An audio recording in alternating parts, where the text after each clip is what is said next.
Sir, തുടങ്ങാനായോ? തുടങ്ങാൻ. Okay.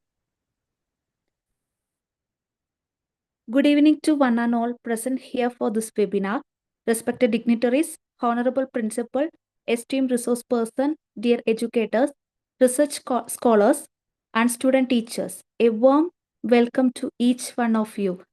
Marbasilis College of Education, Sultan Batheri, Wayanad has organized this meaningful webinar titled Inclusion, a Wider Perspective, in collaboration with the Association of International Research of Indian Origin and the Council for Teacher Education.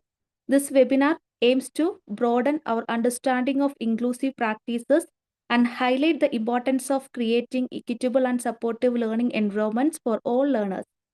At the outset, I take this opportunity to extend a heartfelt welcome to our respected principal, Dr. Sunit Kumar Jain.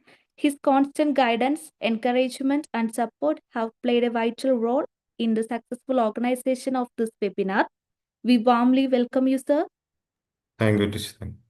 Now, it is my proud privilege to introduce our distinguished resource person for today, Dr. Anu Mukund.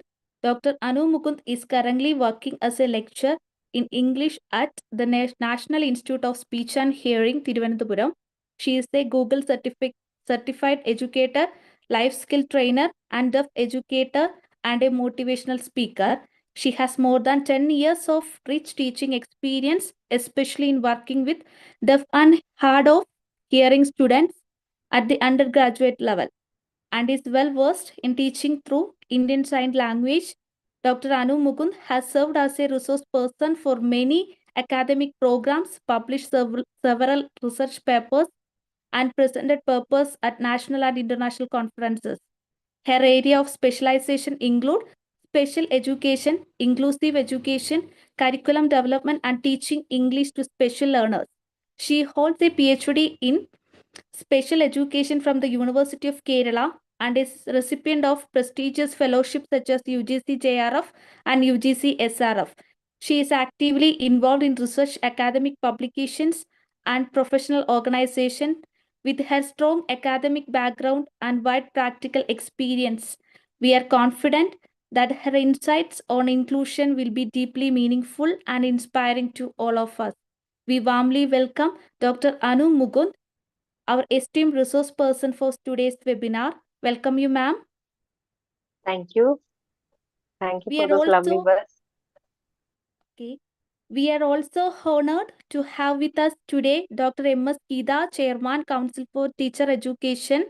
We warmly welcome you, ma'am.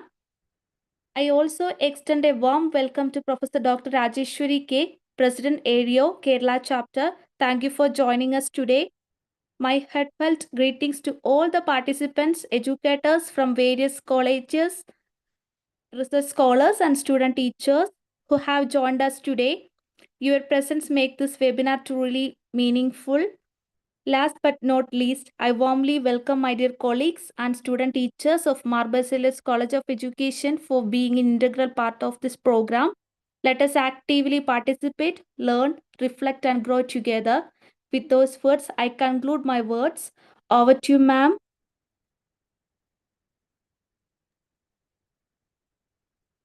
Thank you, Iron.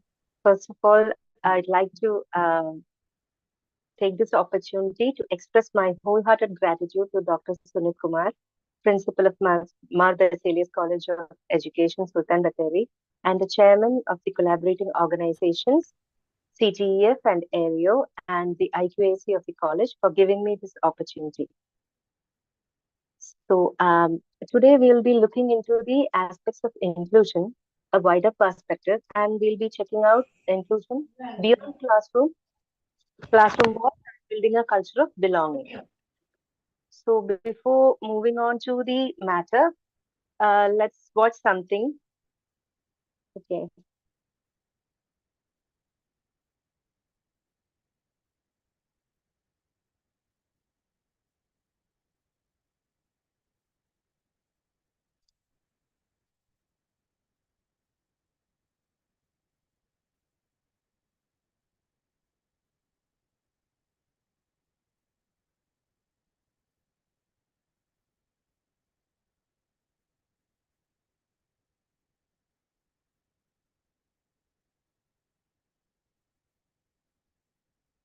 Is it visible? Visible, teacher. Yes.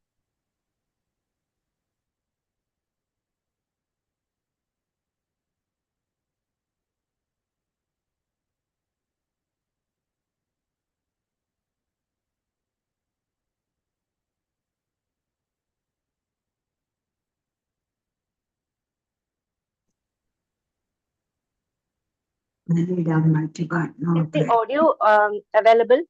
Can you hear the audio of the video? Available.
Yes, I hope you have all watched the video.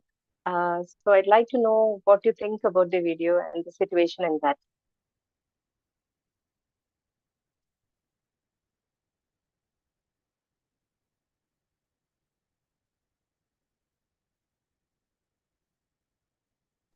Ma'am, the audio wasn't Can anyone available say? for me.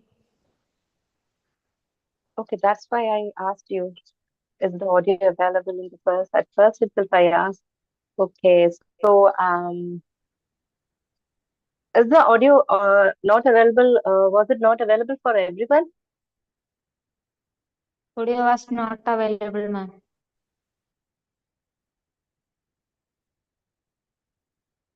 Okay, sir, was it available?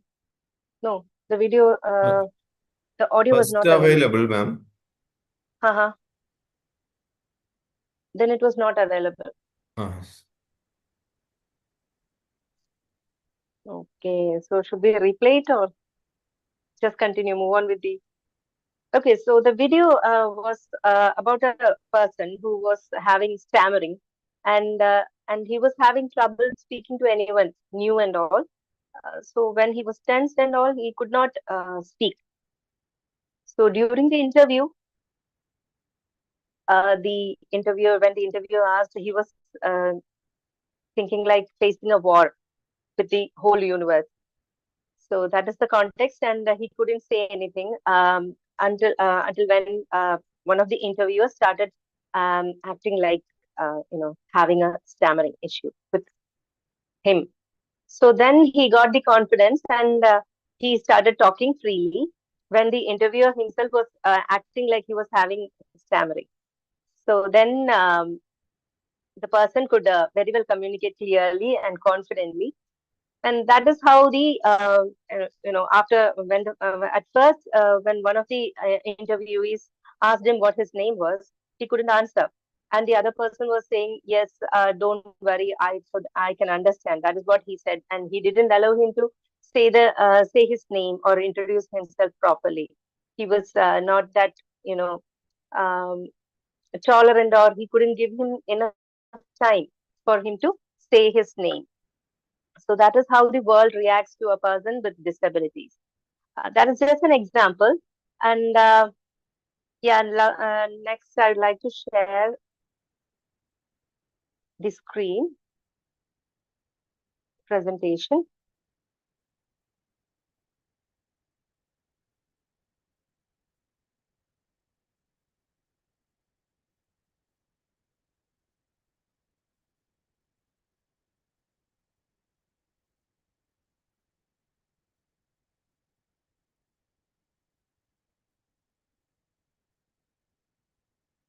Is the screen visible now?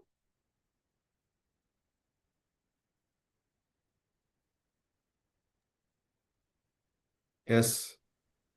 Okay.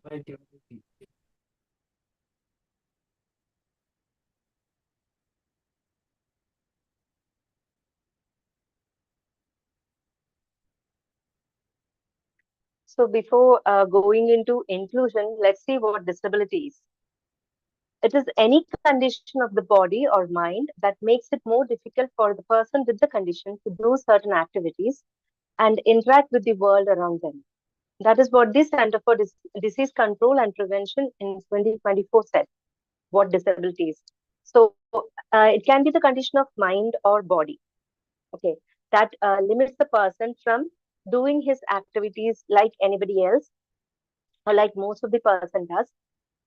So it gives him restrictions, participatory restrictions.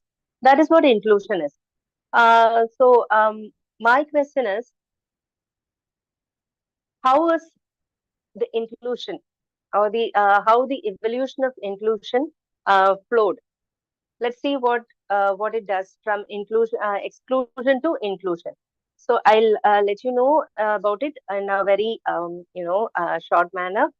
So before all these inclusion or right for this persons with disabilities act and all came, uh, everyone looked at this disability people like, looked down on these people.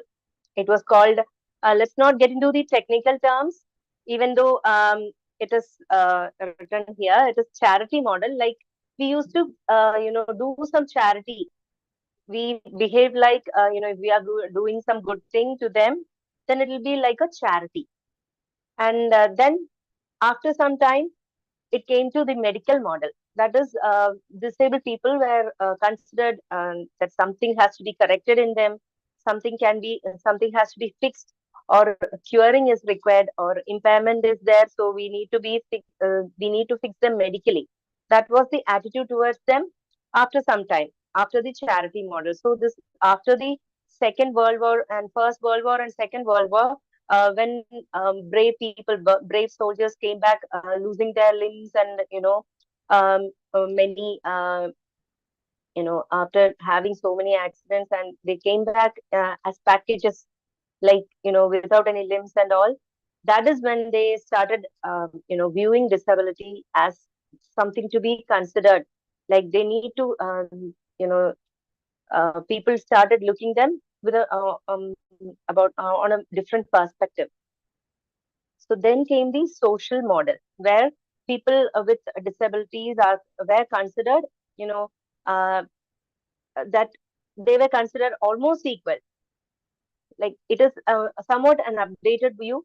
PWD aren't disabled by their impairment, but by the world around them. That is what the social model used to say. Because, for example, if we are all living in a place where wheelchair users are more, then we would be seeing more ramps than the steps, right?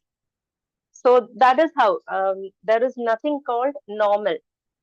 Normal is something that we invented to say that majority of the people come into that. And if there is something different, we used to term them into the, outer margins of the um, graph.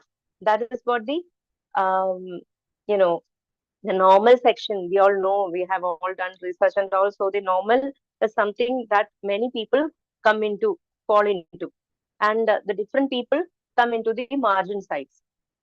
So this is where, uh, you know, um, if we have to consider that if many people are disabled, then the world would be different, right? If more people were having different disabilities, then the world around us would look different. Then came the human rights model, which is the latest model, and it is said that like any of us, they also have their rights. Not that they have their rights like any of us. It is their, right to be, right to have a good mind, a good body, a good education, a good life, a good social status, a good job. They also need to live their lives peacefully and happily and respectfully. So this is how in short, this is how disability evolved, or the view on disabilities evolved. So how does disability in India came up? This is the whole, what we talked about was the general viewpoint. And now how is it in India? So in the 1970s, unorganized movements started happening, like different disabled people came together who were unorganized, and then various consolidation of demands also came from various groups in the 1980s. Then the Persons with Disabilities Equal Opportunities Protection of Rights and Full Participation Act in 1995 came with 3% of reservation for government posts. Then the United Nations adopted the Convention of the Rights of Persons with Disabilities in 2006, and then India signed and ratified this convention in 2007. Then after that, after a long struggle and all, by 2012, the Union Government of India came up with the Disability Bill, and after that, in 2016, the Rights for Persons with Disabilities Bill came and it was passed. And according to that bill, the types of disabilities, before that, number of disabilities included in the act were very low. Then all these 21 categorizations came, like blindness, low vision, leprosy cured persons, hearing impairment, locomotor disability, dwarfism, intellectual disability, mental illness, autism spectrum disorder, cerebral palsy, then muscular dystrophy, chronological conditions, then specific learning disabilities, multiple sclerosis, language, speech and language disability, thalassemia, then hemophilia, sickle cell disease, multiple disabilities including deaf blindness, acid attack victims, Parkinson's disease. So these all 21 disabilities were categorized in the 2016 RPWD Act. Then let's see what inclusion is, inclusive education is. We all know what inclusive education is, so let's not dwell more into that. It is simply where it ensures every child, regardless of the abilities or disabilities, learn together in the same environment. And then it is based on the principles of equity, diversity, and the right to education for all. So every child, if he has a disability or doesn't have a disability, he has the right to learn. Okay, and he has the right to have the same environment with like any other kid. Then, why does it matter? Why does inclusive education matter? So it empowers students with disabilities to access opportunities on par with their peers. That means, you know, they should have the access. So if in my case, our students are I teach deaf students at college level in NISH, and in my case, I teach them using sign language. I teach English using sign language. So our deaf students have the language barrier. Their main disability is that they can't hear. It can be 100% deafness or partial deafness. So thing is that they can't hear. So we need to provide them with another language, which can through which they can access a material. So that is where we have to provide. That is how we have to provide the students. We have to empower the students to access what is disseminated. Okay. Then it fosters empathy, understanding, and collaboration among students. So when it is inclusion, when there is inclusion, the other students start having empathy. It fosters empathy in them.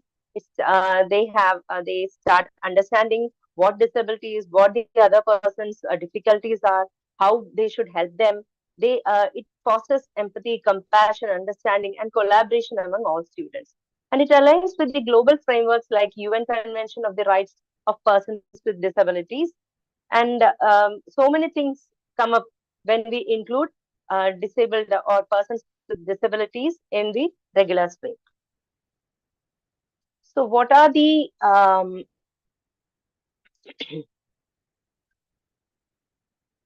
complexities that we have to face while having these, inclusion or inclusive education? There is the challenges in policy implementation.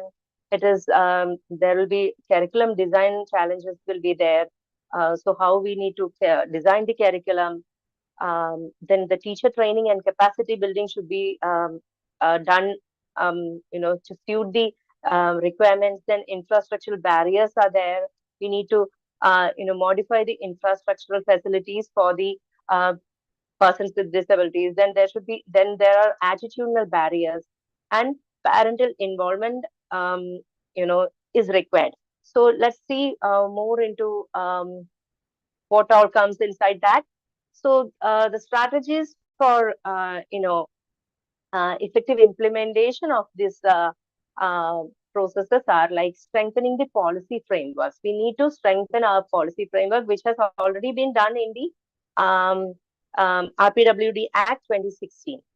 So other than that, we need the laws have been implemented, but the policies need to be, as and when we go and find and confront these difficult challenges, then we have to modify our policies as per our requirements. Then mandatory inclusion of accessibility standards in education policies are required. Then regular audits and feedback mechanisms have to be there to ensure the accountability. Then teacher training and resources, we need to train them as per the requirements of the special kid. So continuous professional development in inclusive teaching practices are required. Then recruiting specialists, including sign language interpreters, speech therapists, psychologists, all are required. Then there is the technological innovations.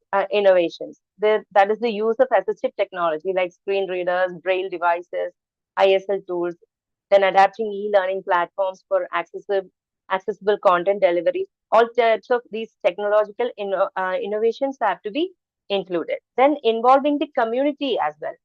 Sensitizing students, parents, and community members helps them to foster inclusivity, and partnering with the NGOs and advocacy groups for training and resource sharing are required. Then that means there are several NGOs working for the advantage of these persons with disability groups, and different groups, like if it is for the deaf and hard of hearing community, they need a set of um, accessible environment, that they need different type of technological innovations. They need different infrastructural facilities like open rooms, like um, we need deaf uh, it is called a deaf perspective or deaf vision is required. If you come to NISH, we can see that all our buildings have this atriums, and the deaf will be able to communicate standing from the uh, ground floor to the seventh floor. They can communicate even without the sign language. Even without sound, they can communicate with sign language. That is, deaf windows like structures are needed. So for the blind people, they need braille devices which can convert um, you know uh, text into braille.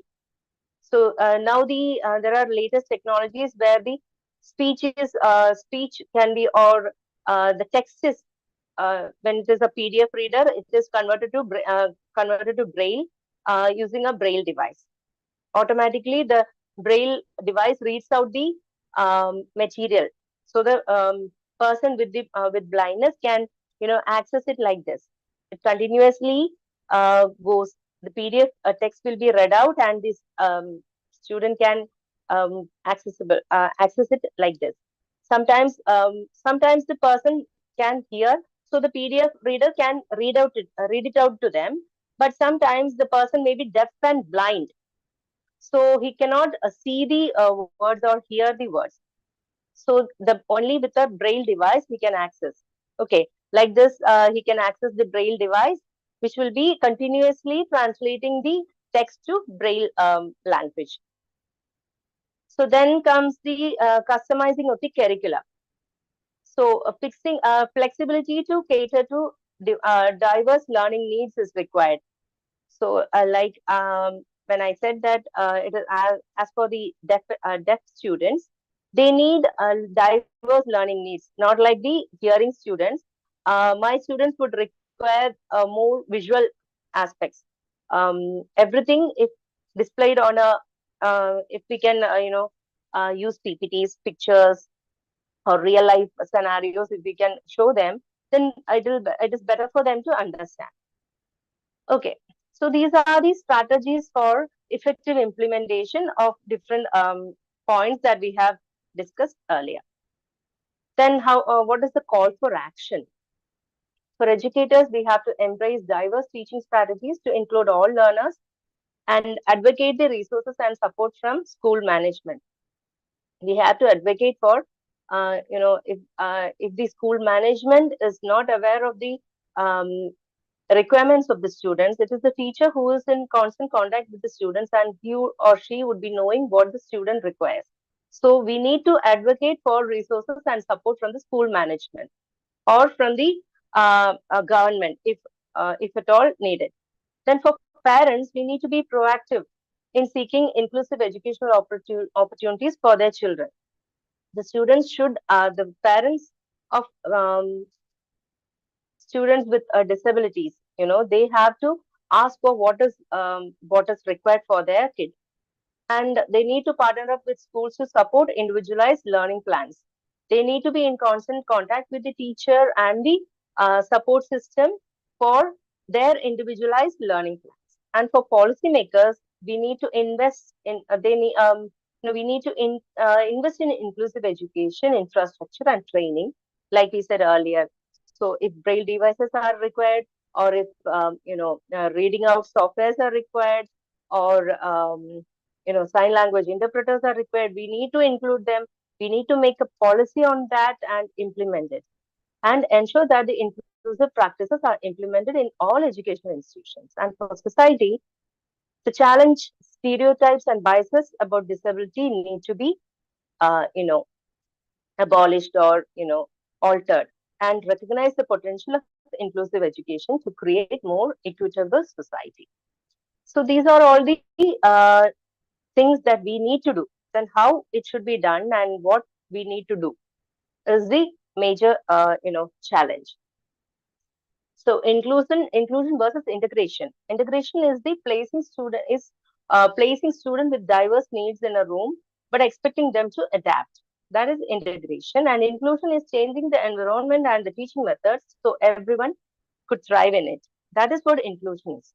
We need to have integration and inclusion, but with inclusion, we can integrate. That is what we should understand. So we need to understand what is equality, equity, and justice. See the picture. What is real? What in reality happens is that a person with, a person who is sitting there cannot see the playground because of the fence. But a short person climbs up the mount and he can see the football ground, and the person on the wheelchair cannot see it either. So on the what equality shows us that both of them should get a mount so that they can stand on it and watch the game. But see the person on the wheelchair, can he get onto that mount? No, it is not possible for him to get onto that step and see on his wheelchair, right? So we need to change that. We need to give them what each person requests. That is equity. So the person who has height can stand there and see. He doesn't need any other support. The kid can have a mount and stand upon that, and he can watch it. And we have to provide a support for the wheelchair user so that he can go up the mount. We have to provide a ramp so that he can go up the mount and see the play. And what is justice is we should remove the barrier. Okay, that fence should be removed so that everyone can see. Uh, that is what we need. Justice and equity is what we need, along with equality. But equality sometimes hinders or doesn't give the required support to the needed person. Okay. So then it is the pillars of inclusive education. So what are the pillars of inclusive education? It is the access, participation, and support that give um, inclusive education a broader perspective.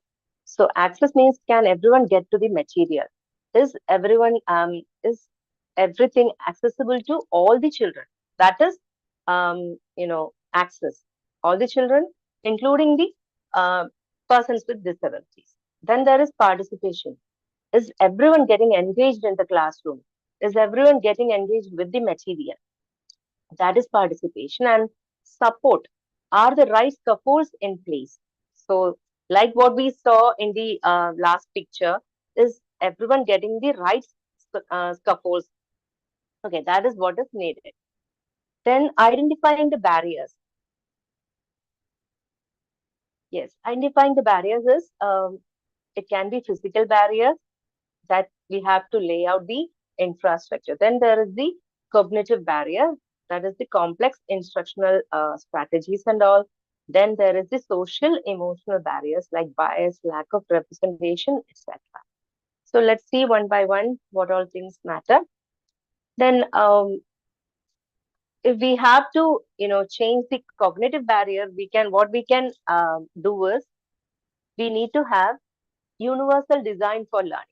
Okay, what is universal design for learning? It is actually, universal design was actually implemented in the sector of architecture. So like what I said, earlier, if there was, if there is a building which is accessible to all, like no other person is feeling, I cannot enter this building because of my problem. When we usually see, we nowadays see a lot of ramps in many places, but there is a ratio for this, the elevation of the or the slanting of the ramp, where which will be easier for the person to go onto the ramp all by himself manually.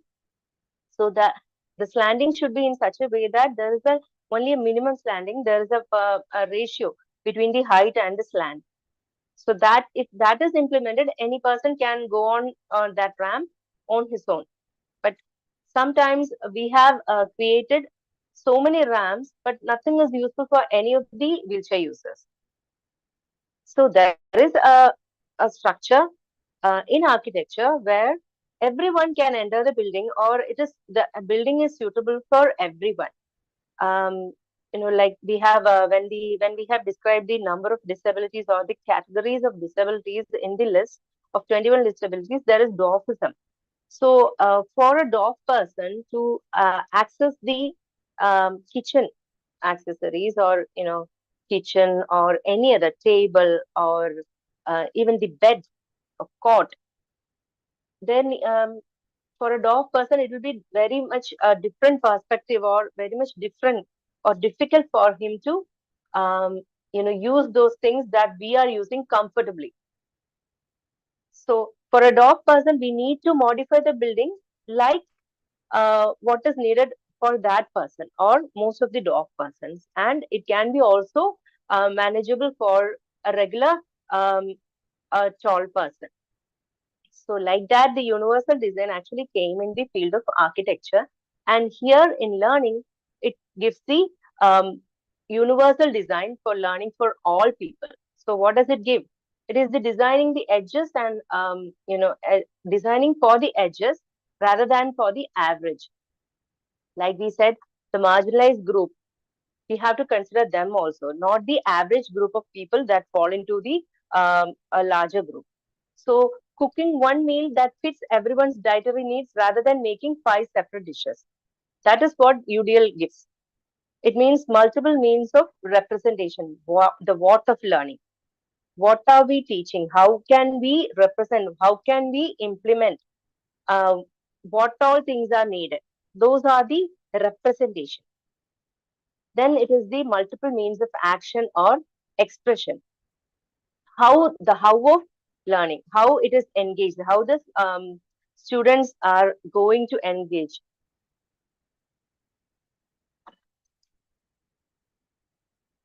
Then there is the multiple means of engagement, how the students engage in the activities, how the students review the content, how the students take the content, and what do they do with the content, why of the content. Okay, so why of the learning is done in the means of engagement. So these are multiple means of representation, multiple means of action and expression, and multiple means of engagement are the core of universal design for learning. Then the most important thing, what can we do to include everyone in a sustainable way? So till now we have been talking about all the good things that we can do and all. Okay, what we can do, what everyone should do, but are we doing it? And are we doing it in a sustainable and productive way? That is the question. That is the question that we need to address. Otherwise, there is no use in having all these sessions on inclusivity and all. So let's see some of the basic barriers, the institutional and systemic barriers. Okay, the first one is the hidden curriculum. That is identifying the unwritten rules and cultural norms that favor certain groups and alienate the others. That is, we always, we think of a curriculum that is more productive and useful for uh, the larger group, not the marginal groups. So it has become so much normal to us that we don't care about the the marginal groups. That has become our habit, or it has become very much, we got so much used to it that we forgot to think of some other ways that could involve these people also. Then how institutional tradition can inadvertently exclude. Okay, so these are some traditions are there sometimes, you know for we conduct sports events, and sometimes we may have physically challenged persons also, but we don't ask them to enter the competition, or that is the tradition, he can't participate, right? That's it. Or we need to have special events for all those people, only all for those people. That is the tradition that we are used to, and that inadvertently exclude them. Then there is the physical and digital environments barriers. Okay, that is beyond ramps and elevators. We should also think about the digital environments also, like examining the inclusivity of our digital infrastructure, like LMS, learning management system accessibility, website navigation accessibility. Are the blind students able to access the learning management system? Are the blind students able to access the website? We all have college websites, but do we consider the blind people? Can the blind people access our website? There are technological apps or technological innovations available now for helping the blind people also access our website. We should only include those things only. Okay. Then there comes the policy versus practice. Does the mission statement match the hallway experience? We all have so many statements written on our policies. Does it actually come true? Identifying compliance inclusion, doing it to avoid a lawsuit versus authentic inclusion. Are we all do make a ramp, right, in our institutions? We make a ramp for the wheelchair user to come easily, but do we check the usability of the ramp, like I said earlier? So are we doing it out of genuine interest that he should also access the campus? Are we doing it like that? Are our campus wheelchair friendly? Are our campuses blind friendly? Do we have that tactile tiles for them to access our campuses? These all things we have all made that in our mission statement, or we have all made that compulsory in our policies, but are we practicing it? We all do that just to show that, okay, we have got some tactile tiles in our campus. A blind person can come and access our campus very easily. But is the campus actually blind friendly? We should we should understand that, or we should do that out of our genuine interest or genuine empathy. We should do that, not to avoid any lawsuits. Okay, then it is the institutional audit. Till now we have been talking. Let's now do a task of 5 minutes. Okay, we have got 15 minutes. Okay, let's do it quickly. Okay, you have to review a sample institutional policy, example and attendance or behavioral policy, which and you have to identify whom it might unintentionally disadvantage. That means, for example, um, if I say that example, you will all think in that perspective. Even then, I'll tell you one example. Nowadays, all our attendance and all are have become digital. So are these attendance sheets, Google Sheets are being used for maintaining attendance of the students, teachers, and all the staff and all? So are these attendance sheets accessible to blind students? So we have made it mandatory that we should mark attendance online, or if there is a blind teacher, can he mark the attendance of his students on that attendance sheet?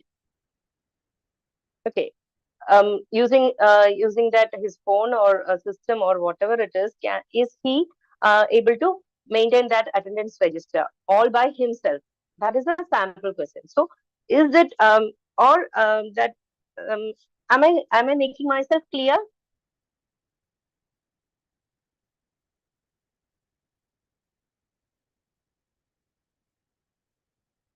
Yes, ma'am, clear. Okay, so I think everyone can share your thoughts on that. Just think about any of the system that you are following, and is any of the students disadvantaged, or any of your colleagues who are a person with disability, is he or she getting disadvantaged at that? That is what you have to think.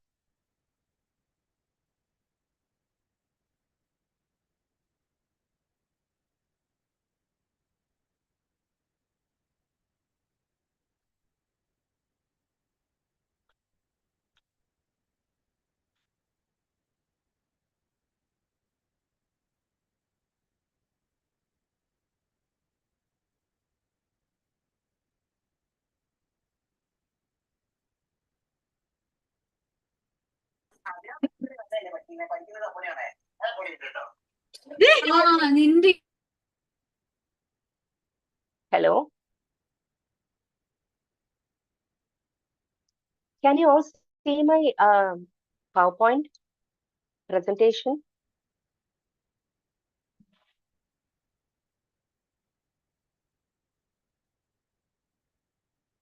Excuse me. Can all of you see my PowerPoint presentation? Yeah, ma'am. It's visible, right? Okay. Yes, please share. Yeah. A few of you can share. As well, what you said is very true, because when we give some work in the Google form, The audio is not clear. Audio is not clear.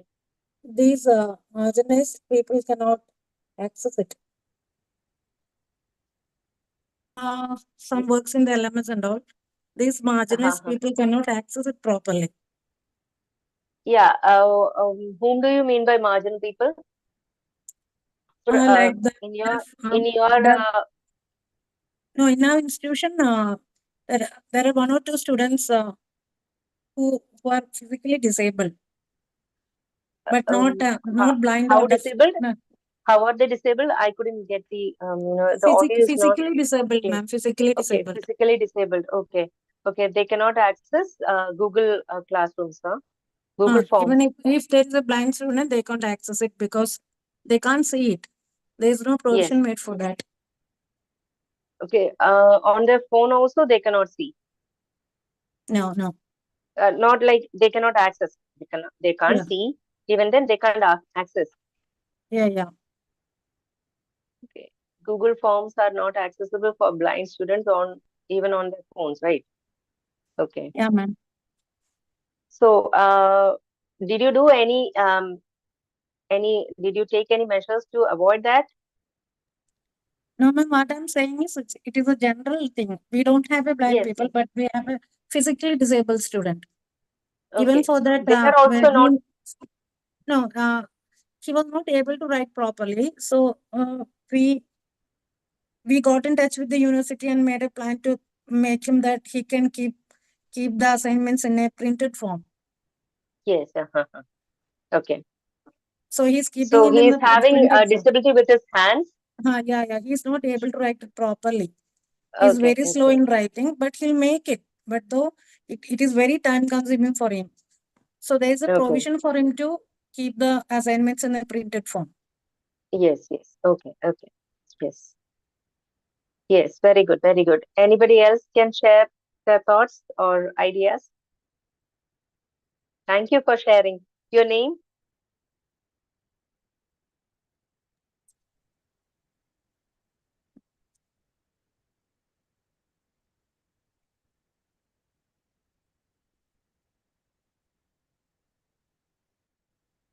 My name is Seema SR, Marcellus College of Education. Thank you very much. Thank you, Ms. Seema. Thank you. Okay, and does anybody else want to share?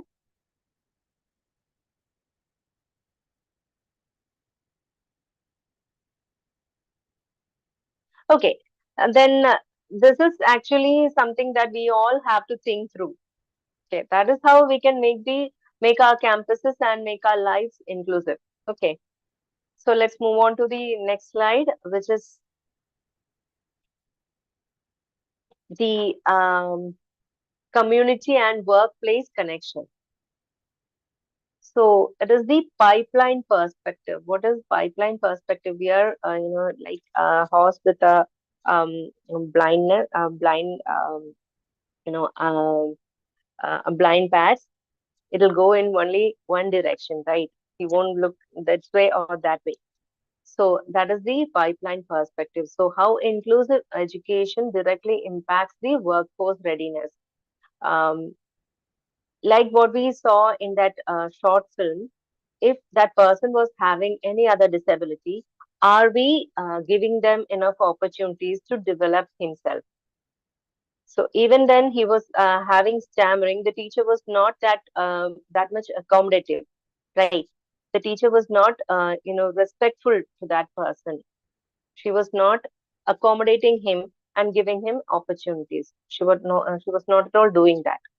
So at first, if somebody might have missed it, let me say that the teacher was actually scolding the student. You might have read the subtitles. She's asking, don't you know how to read English? That is what she's asking, and ridiculing him. So this is how uh, the older gen, or that is how we were used to. We cannot blame anybody. That is how our community or our culture or our time was. But time have changed a lot, and we need to move with the current flow. Okay, so we need to respect every individual for who they are and give them the opportunity that he or she deserves. Okay, so that is how we have to think, and then we all are working, or we all are learning for getting a good life, right? We have to secure a good job that pays well, so that we can all live a quality life. We can have a quality, lifestyle. So that is our motive, or that is our perspective. But we are not acting, or we are not thinking about all the other people who are not getting the access, or they are not accessing what they should have got, right? So we also need to think about the person, like any other individual, any other regular individual, or like what we say normal individual, with who fall into all the categories. The differently able person should also be prepared for work, or he should be also prepared to get a good job. Not that he is he should, because of his disability, he can have a very low profile job. No, the times have changed, that they can also make the world a different place with their um, talents and all, talent and skill. They can also contribute a lot to the society. So they should also be considered and given the opportunity to be ready for a very good job, a high profile job also. In my case, we prepare our students. We have got BSc Computer Science, then BCom, and Fine Arts is also there. BFA is also there for our deaf students. And most of the students are getting campus recruitment. They are getting placed um, with their campus recruitment policies, like USD Global, Infosys, Wipro, all are coming to our campus and recruiting them, so they can also have a good job. Earlier we used to think that if a person is blind, he can only go and beg, right? Or if a person is deaf, he can only go and have, like, he can only go into a shop and be a salesman or something like that. No, times have changed, and we need to make them ready to give to have a good life. It is our responsibility as teachers that we should make them ready. So at the what is the cost of inclusion, exclusion? That is, we are excluding them at the cost of social isolation, unemployment, and lost economic policy potential. Okay, so what we are doing is resulting in social isolation, unemployment, and lost economic potential. We are making them less economically potential by not giving them access to what all the students are getting. Okay, so we have to think like this. As teachers, we need to expand our perspective, and we need to have a wider perspective or a wider broader um, mindset to accommodate all these people. And we need to enable them to get a job, empower them to get a good life, okay, and continue with their good life. We need to support them. We need to offer them enough support to carry on with their employment. So what I said was like, we need to rehabilitate them. So we can educate them, and we need to rehabilitate them so that they can continue with their employment. Sometimes because of their language barrier, in my case, deaf students, because of the language barrier, these students get to, a language delay, which cause in no language, which results in no language or less language in their, mental state. So when they cannot communicate, they can communicate in sign language. But for a deaf student with hearing parents, he doesn't get sign language from an early age. He doesn't get any language. So for him to communicate is very difficult. He doesn't know sign language because he's totally deaf. He didn't get any English. He didn't get any Malayalam, or he didn't get any other language. So there is a very big language deficiency happening in his earlier age, which is a golden age for a critical age of language acquisition. He couldn't come up to the same level as that of a hearing deaf student with deaf parents. A deaf student with deaf parents can have sign language from his earlier age itself. From birth itself, he is getting sign language. One language exposure is there. So he has a language exposure, and he has that language, fluency in sign language. So he can think. We need to have language to think properly. But in the case of a student or a child with deafness and who is born to hearing parents, he doesn't get those language, any of those languages. So that is the barrier that is created in them. So we need to support these students when they get campus placed, when they are campus placed.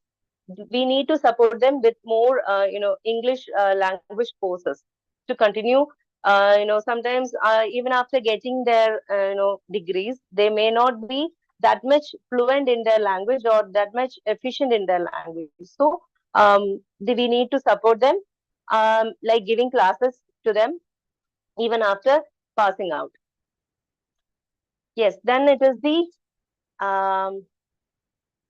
stakeholder engagement. That is the role of parents, local business, and community leaders. How these people can engage, or how these people can support. The parents are the key people who can support them on the larger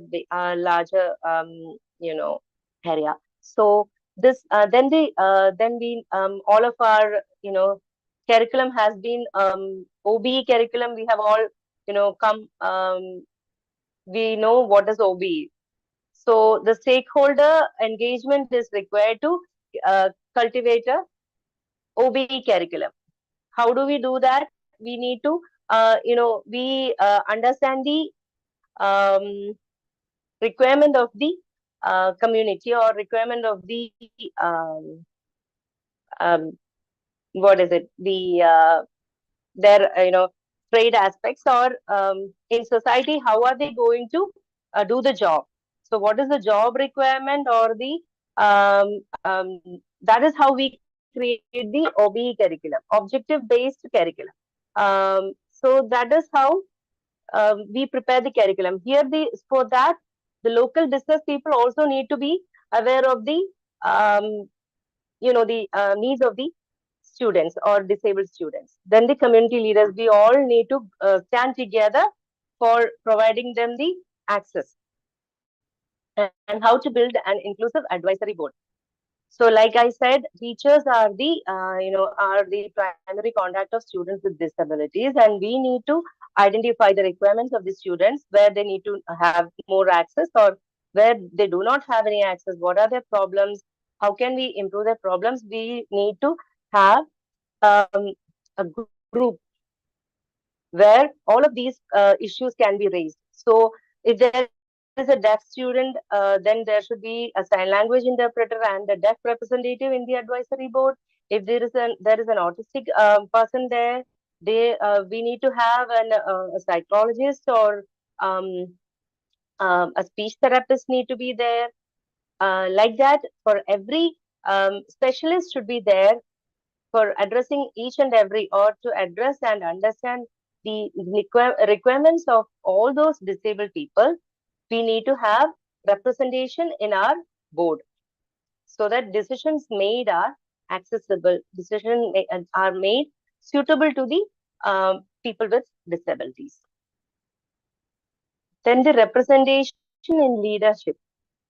What is representation in leadership? The importance of students seeing themselves in leadership roles, not just at the entry level, is very important. It is,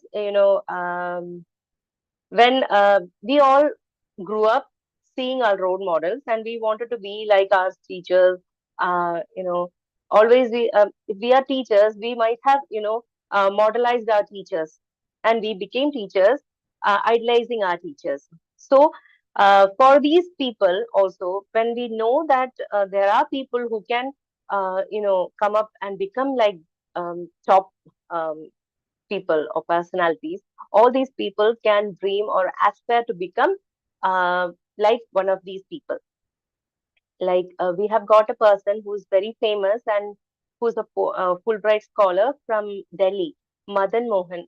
Okay, so that is, he is a very prestigious person who's deaf and hard of hearing. He's now staying in United States, and he has done his Fulbright scholarship, and he's a very wonderful person. So he used to come to our college, and all our students should see that they also can become something like that. So he's a very old person. He has done so many good research and has done so many things for the deaf community. So idolizing someone, or being in the leadership roles, can make them aspire, and not just at entry level, that is specified, like not at the entry level, but at the top level. If we can show them leaders, that will be inspiring. Mentorship and glass ceiling in education settings. Okay, we need to have mentorship and glass ceiling in our settings. Mentorship, we all know. Then glass ceiling is the need for, we should see that there is a ceiling, but it should be glass. That means they should be able to dream like sky. Okay. Then there is, because we are short of time, I should wind up fast. Sunit sir has said that we can have only up to 9:30, time up to 9:30, but let me conclude it very quickly. So then we need to have the changes. What changes should we accommodate?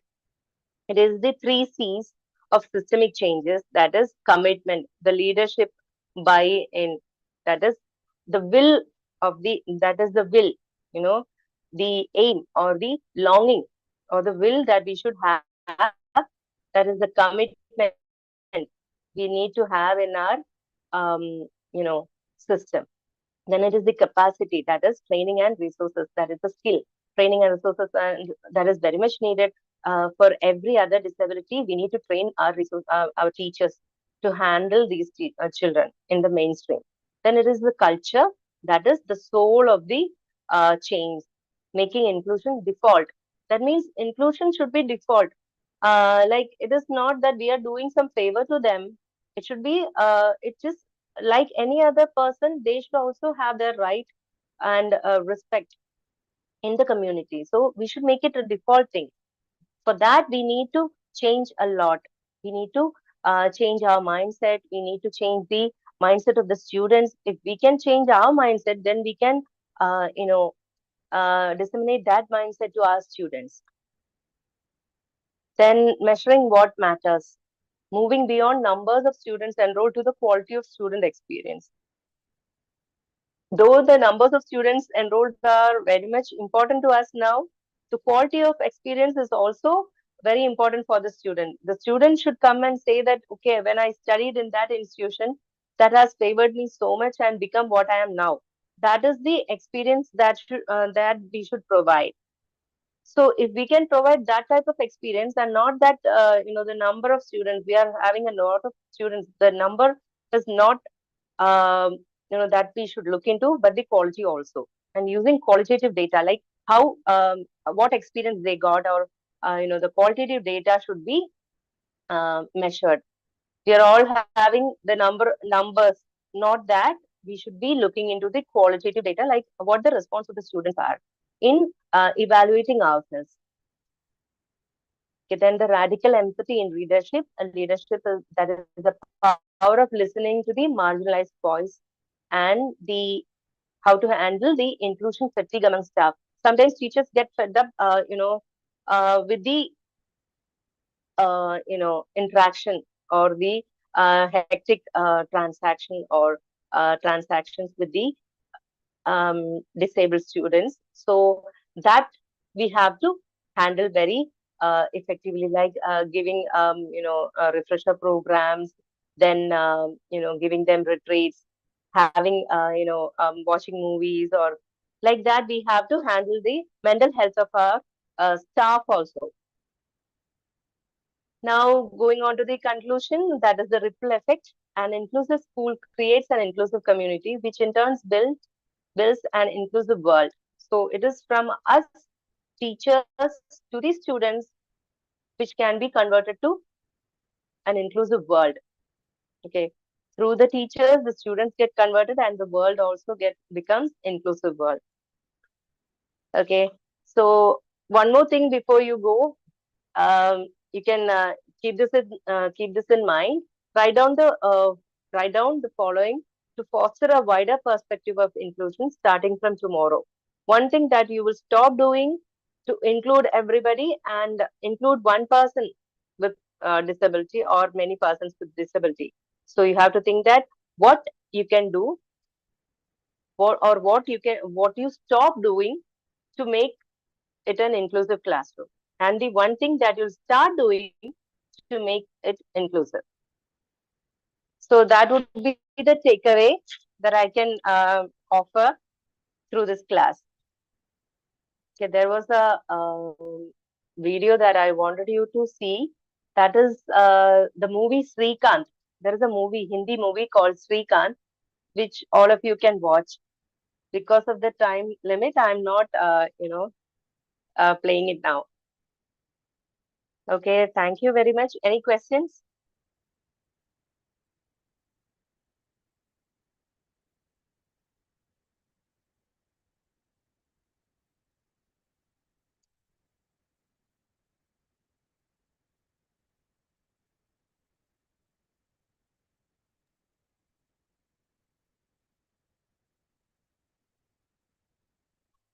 Any questions? Aaron teacher. Femina?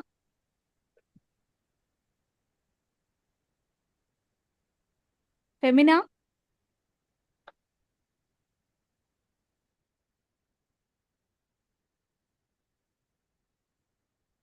Femina? ഇത് range കുഴപ്പമില്ല ഇപ്പൊ cake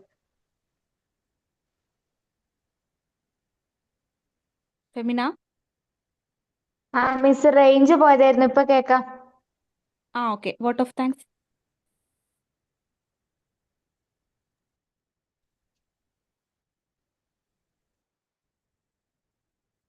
Respected dignitaries, honored guests, fellow persons, teachers, research scholars, student teachers, and dear friends, as we come to the end of this meaningful webinar, it is my proud privilege to propose the vote of thanks.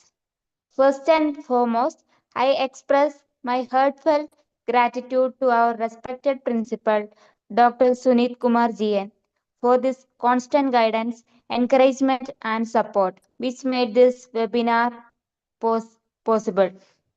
And also, I would like to say thanks to our program convener, Irene Joy KJ, Assistant Professor in General Education, Marbaselius College of Education. I my teaching person, Dr. Anu Mukund, for sharing her valuable knowledge, rich experiences, and insightful perspectives on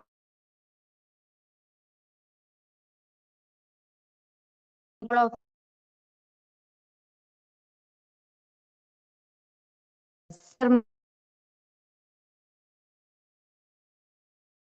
Gracious presence and support. My sincere thanks to Professor Dr. Rajeshwari K, President, ARIO Kerala chapter, for joining us and encouraging this academic initiative. I would also like to thank ARIO and CTEF for their collaboration and support in organizing this webinar. My heartfelt thanks to all the educators, research scholars, and student teachers who participated actively and made this webinar a grand success. I extend my sincere appreciation to my colleagues and student teachers of Marbaselius College of Education for their cooperation and efforts behind the scenes. Finally, I thank each and everyone who contributed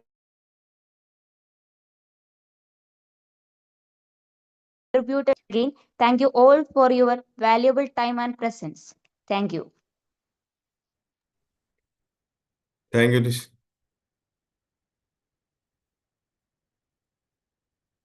Okay.